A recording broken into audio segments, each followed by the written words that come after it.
Hey guys, thanks for watching my video. I just wanted to share this video about HIV and AIDS, about its origin, its history, and how it's cured, and how I learned about this subject. So thanks for watching.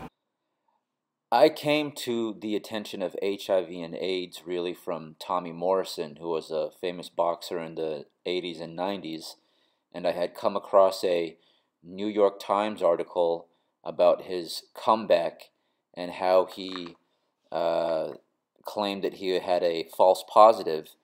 And this is how I got into HIV and AIDS, because before then I thought it was a disease that we really had no cure for, and there was really no advancement on it like we hoped. But the deeper I got into his story, and the more people I learned to have had HIV and have opted out to not take drugs because of all the information that they found, which you'll find yourselves in these compilations of videos that I've put together, and hopefully it'll change your mind about this subject.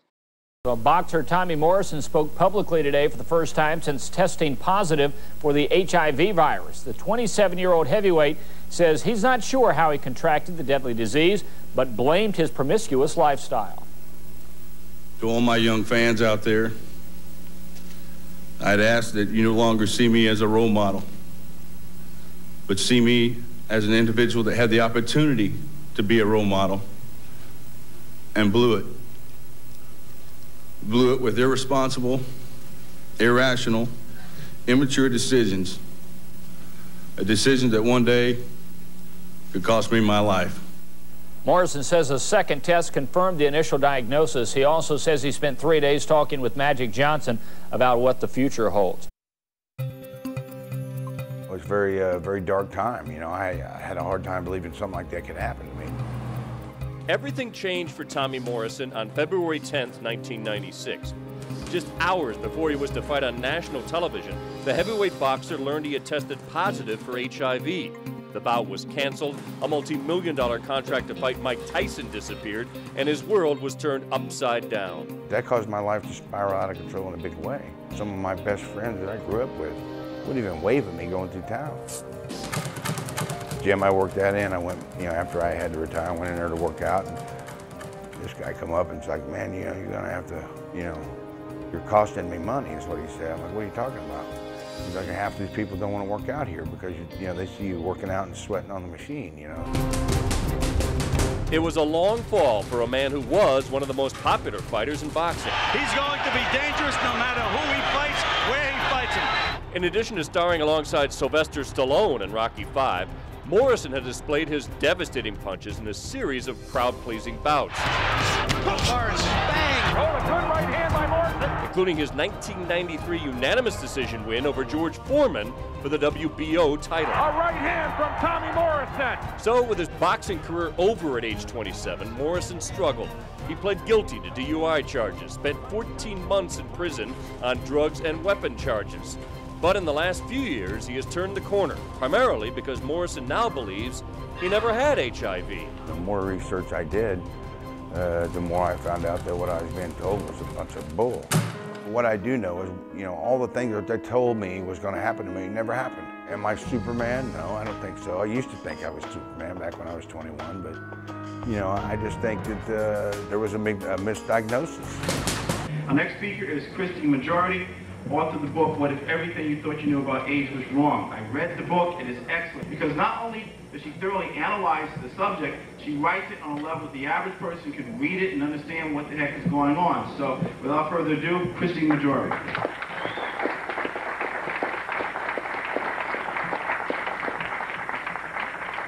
Hi, thanks for being here today. I wrote it for the average person because I am the average person. And I escaped from the experiment a couple years ago. In 1992, I had inadvertently become part of the experiment that everybody's been talking about when I tested HIV positive. I was at a doctor for routine medical examination, and she convinced me that it was an issue of self-esteem, of empowerment to take an HIV test. I believed her and I did it, thinking I was doing something good for myself. I was shocked, beyond belief. I won't go into all the adjectives except to tell you that I was devastated, I was ashamed, and I stopped living my life as it was. I dropped out of school.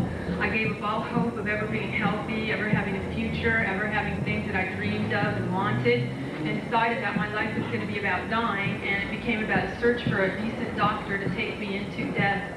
And that's what I started doing, looking around for doctors. And in that process of searching for doctors, I noticed something, that what I was being told kept changing. Each doctor I saw, I had a different story, and I realized after a certain point I needed to take matters into my own hands.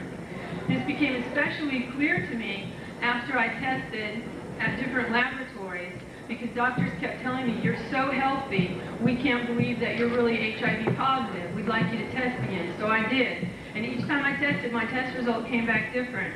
And in regard to Orville, with all respect to Orville, it didn't make the slightest bit of difference what my test result said. I was still a healthy person I am today. That was almost 7 years ago. I've never taken any AIDS medicines. Everyone I know that took the AIDS medicines that I worked with, I became a public speaker and an educator at the second biggest AIDS organization in the country, AIDS Project Los Angeles. The people I work with there are now dead. I was elected to the board of Women at Risk, a group that was supposed to be empowering women to deal with HIV and AIDS. Instead, it was a disempowerment group. The support groups were all supporting bad ideas. I didn't know that then. I participated in the experiment. I was trying to do some good. All the women on the board died, except 3 of us who never took the medicine. Science in this country and science in the world used to be democratic. All voices could be heard to find the truth. In particular, if we don't have the truth, if a hypothesis is as totally bankrupt as the virus hypothesis that hasn't saved one single life, we are killing 180,000 people with ACT, we are paying an army of 50 to 100,000 scientists who cannot even predict the spread of AIDS. That is the time to say, where's our market economy? Does that make sense? Is the patient getting its dollar's worth of treatment?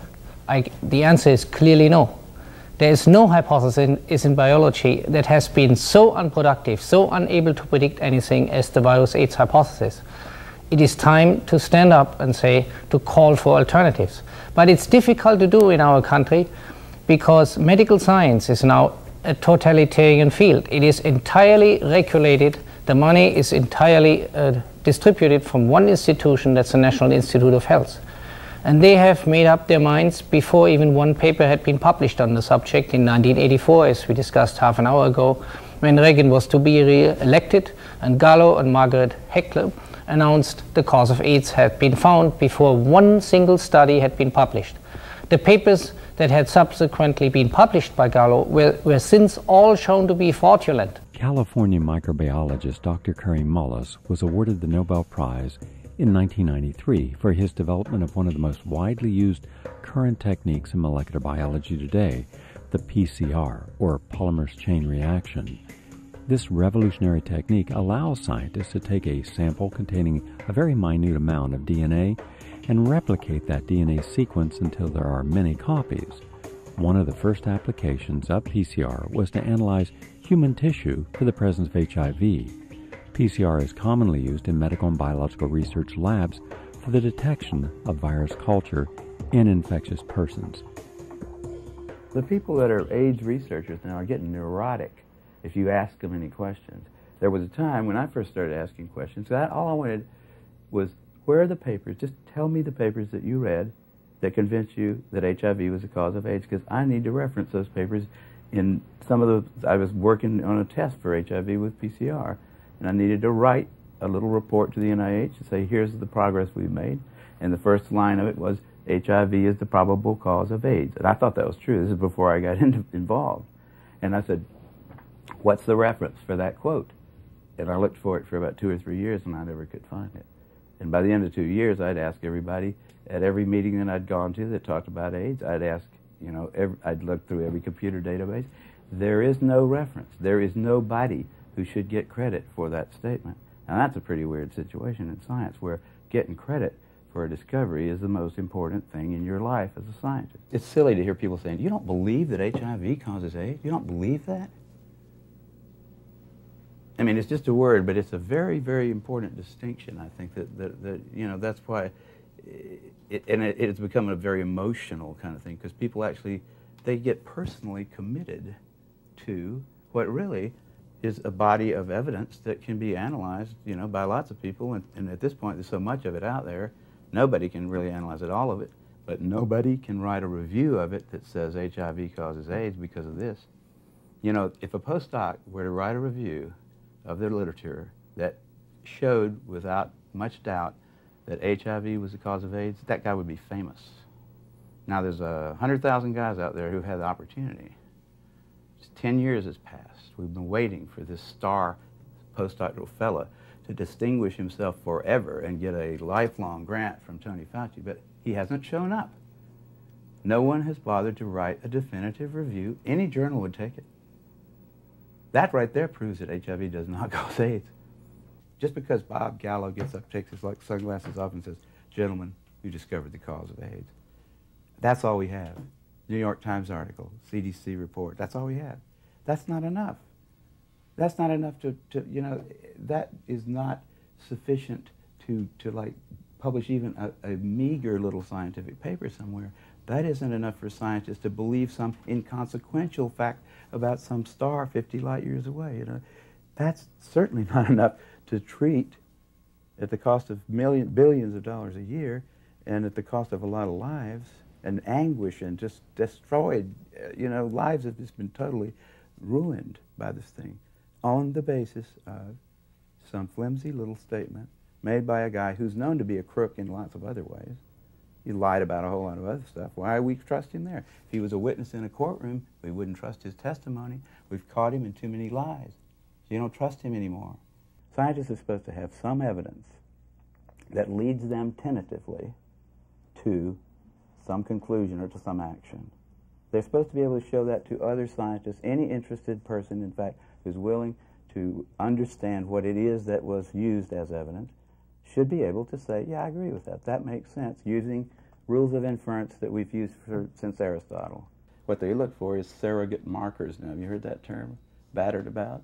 Surrogate markers means, well, it doesn't seem to do anything for the disease, but it does every now and then do something for the level of CD4 cells that we measure, or it does something for this or that. Not that anybody really knows whether you want more or less CD4 cells at any particular time in your life. A lot of diseases cause CD4 to go up. A lot of diseases cause it to go down.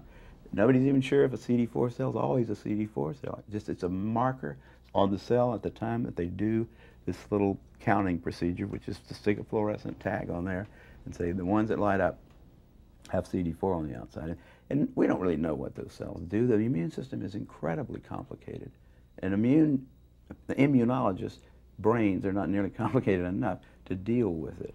We have these little, you know, there are theories all over the place, but no real competent immunologist would tell you that CD4 levels was a surrogate marker for anything until we know more about it. But that's what they're using. That's what the FDA is saying, yeah. You don't have to show that it helps them. These protease inhibitors, the same thing. You don't have to show that it helps the patient. You don't have to show a single life saved. All you have to do is show some little clinical indicator has changed in a way that somebody is hoping is going to make you better. There's no proof that it's transmitted at all at that point. So why not just say, well, it's heterosexually transmitted too? Because that made it a plague, and the CDC needed one. The CDC hadn't had a good plague since polio. Their funding was probably going to be cut back if they didn't come up with one. The guy that was the head of the CDC, in fact, wrote memos that have been obtained, you know, where he describes this as hot stuff. You know, those guys have got an agenda, which is not what we would like them to have, being that we pay for them to take care of our health in some way. The scientists are, like you say, they are considered the final arbiters of what's good for the planet or what's bad for the planet. And they hadn't got the slightest idea. Instead of wearing white robes, they wear white lab coats, you know. Instead of bringing you the word of God, they bring you the word of the EPA or whatever. And you know, it's just like in political scandals. Follow the money trail. Figure out who's getting paid for this. Who's getting the money for those Western blots.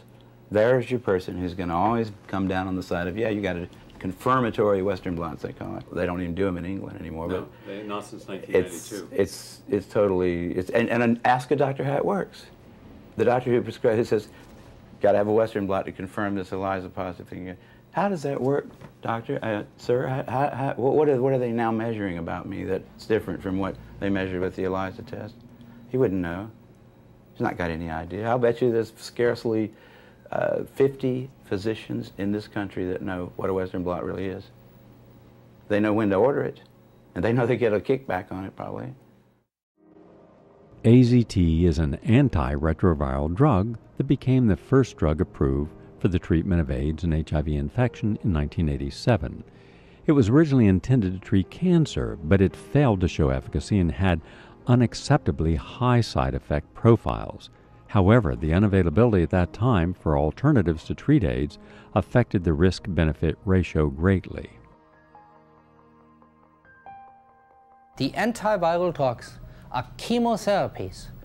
They're all based on chemotherapies that have been developed 30 years ago, long before AIDS was known, to kill human cells. Chemotherapy is restricted to a few months in the hope the cancer dies before you die.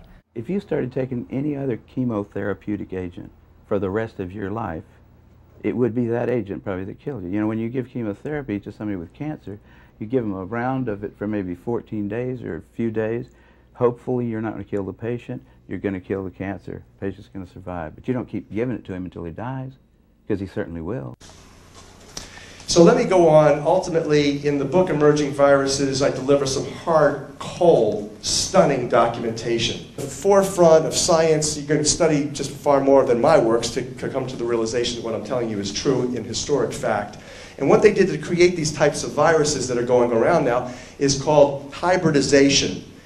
Not using sophisticated biotechnology. In the old days, they had bench work, basic science for recombination, that they would inject monkeys with, let's say, cat viruses to get things to jump species. So they, for example, took Gallo, Robert Gallo, who's the guy who allegedly discovered the AIDS virus in 1984. I'm going to show you on a 1962 contract where he was producing these types of viruses with colleagues from Lytton Bionetics.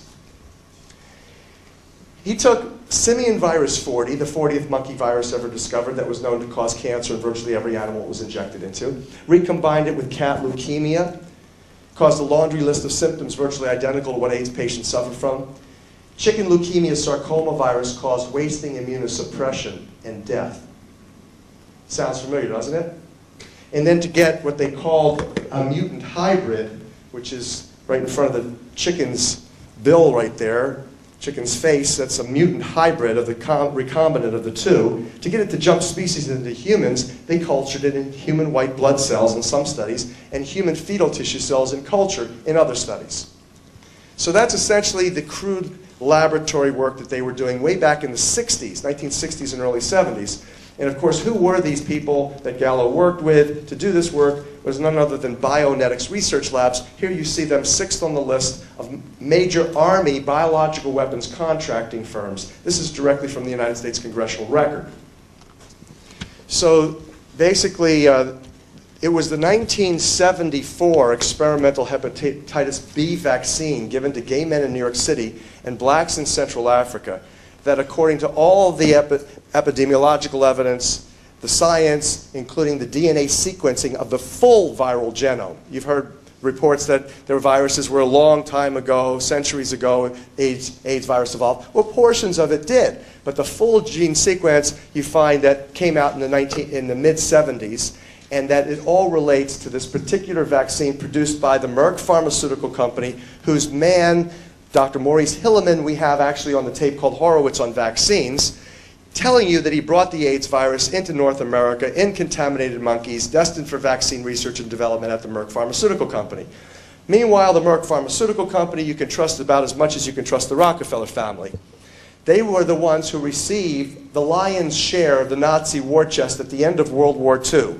On August 10th, 1944, the, quote, German flight capital, end quote, was sent out to establish a virtual forever monopoly over the world's pharmaceutical and chemical industries.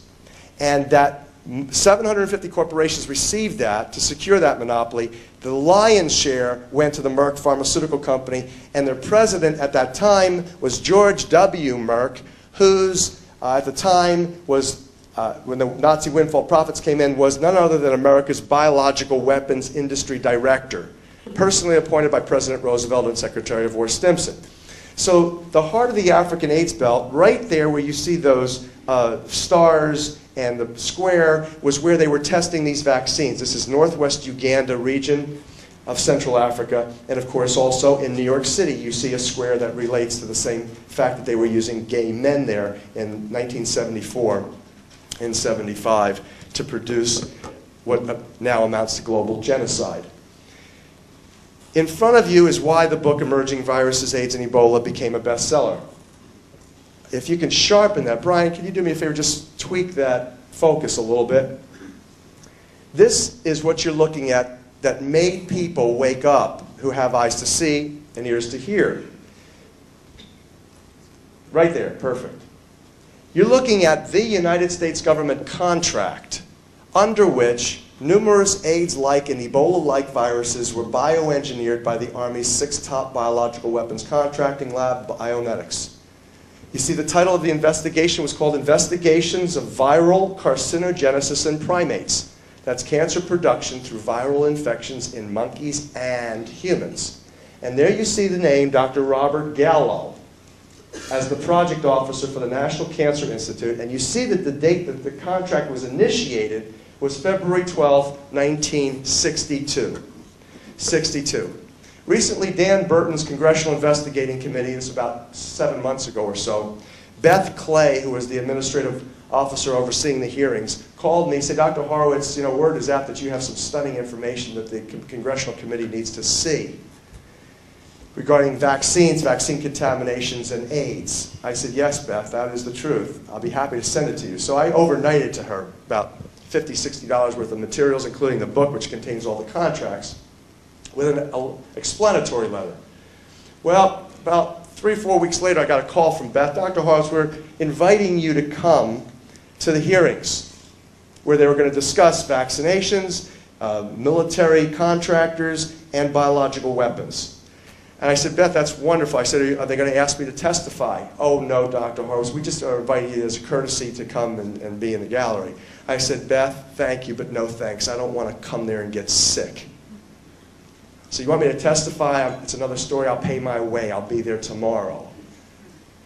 Well, the word came back to me from a friend of Beth Clay's that the primary reason why they did not want to have me come and testify is because they said, quote, your material, Dr. Horowitz, is like throwing boulders on the top of heads of legislators, and we simply at this time want to throw a few pebbles to wake them up, end quote.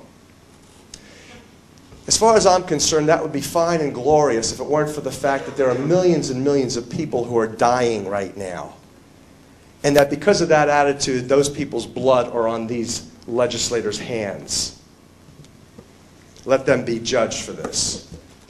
I give you the 5 steps that you need to do to prepare your temple of God to defend itself against the current and coming plague. Step 1, like the Bible says, is fasting and detoxification. We give you specific fasts. I highly recommend you do them at this time.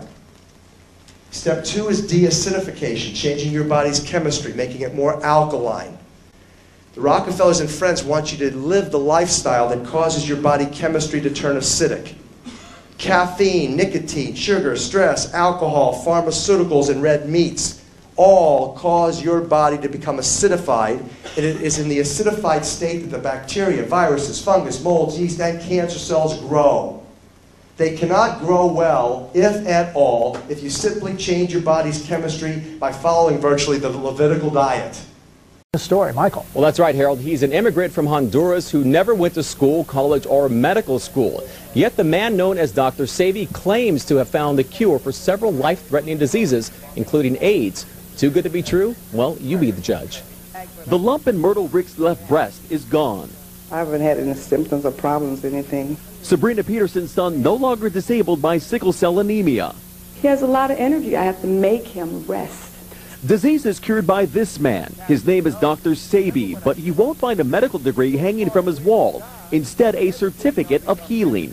We have complex things with science, but if we go back to God and use the herbs as God said, then you can see how simple it is. Then Dr. Sebi believes what ails you can be cured with natural alkaline herbs and a vegetarian diet solely made up of what he calls electric foods, mushrooms, greens, and rye breads without starch. Hippocrates established the principle of medical science by using herbs to cure diseases, then why the physician using the chemicals? 40 years ago, a doctor in Mexico cured Sebi of diabetes, asthma, and obesity with the very same herbs and diet he dispenses to all of his patients, whether they're suffering from lack of energy or full-blown AIDS. That package is an intracellular chelation. I'm removing plaque from the system. I'm removing inflammation. That is the base for all disease. And according to a medical affidavit provided by Dr. Sebi, it's working. It shows a patient diagnosed with HIV in November of 1993 was cured 2 months later. Thousands of patients worldwide swear by his methods and natural herbal medicines. In the tiny village, Lisa sought guidance for body and soul from an herbal guru named Dr. Sebi. Dr. Sebi, according to him, can cure anything. Everything from trying to lose weight to, looking for a cure for AIDS. People go there with hopes and dreams that Dr. Sebi can somehow save them. So I understood that the state were unprepared to defend itself. Mm-hmm.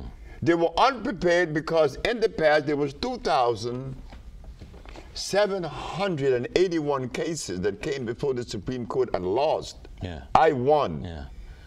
Not only did I prove scientifically, but I had the diagnostic sheets, and I do have them today. Uh-huh. And those diagnostic sheets didn't come from me. They came from their school, their American medical accredited school. Did I read it correctly where there was some requirement for you to actually bring patients, a patient into court from each of those maladies, and that you brought multiple patients in court who, one, testified themselves, and that you had medical records, one showing that they were victims of the disease, and then showing that it had been cured by one doctor, and then a second doctor verifying what the first doctor had said? Yes. We have to remember this, that whenever you make a statement that goes against the grain, you better be prepared. Mm-hmm. You better be prepared. The judge said that I had to bring one of every patient that I had cured, and there was one that said others. The others was a man that came from Italy. He was paralyzed. But I was supposed to take 9. I took 77. You took 77 patients in court with you? That's correct. I just wanted to dedicate this video to Tommy Morrison, because if it wasn't for Tommy Morrison, I never would have looked at this whole subject of HIV and AIDS. So, thanks for watching.